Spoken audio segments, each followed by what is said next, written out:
Hello friends की खबर मैं आयुष आपनालोके चाइ आछे MLD Creation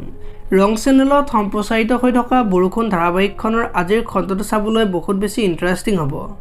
কিয়নো যোৱাটো খণ্ডত অৰ্ণৱে যে ৰিয়াৰ লগত ডিভোৰ্স এপ্লাই কৰিছে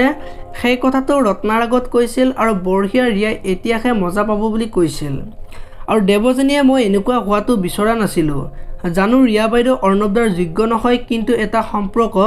আলোচনাৰ মাজতে শেষ হোৱা হলে ভাল আছিল নেকি বুলি ৰত্নাক কৈছিল আৰু আলোচনা মানুহৰ লগতহে কৰিব পাৰে হিহত মানুহেই নহয় দেখোন ডিভোৰ্সটো অৰ্ণৱ বাবুৱে বিচাৰিলে নহব তাইও বিচাৰিব লাগিব বুলি কোৱাত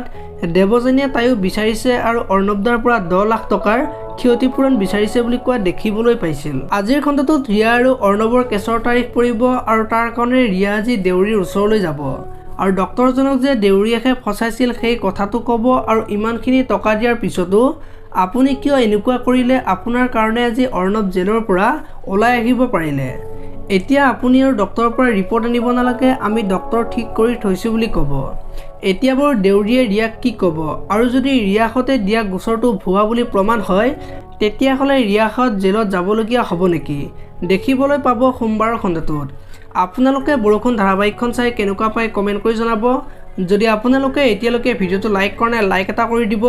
আৰু যদি চেনেলটো প্ৰথমবাৰৰ বাবে চাই আছে তেতিয়া হলে চেনেলটো সাবস্ক্ৰাইব কৰি বেল আইকনটো প্ৰেছ কৰি দিব ধন্যবাদ।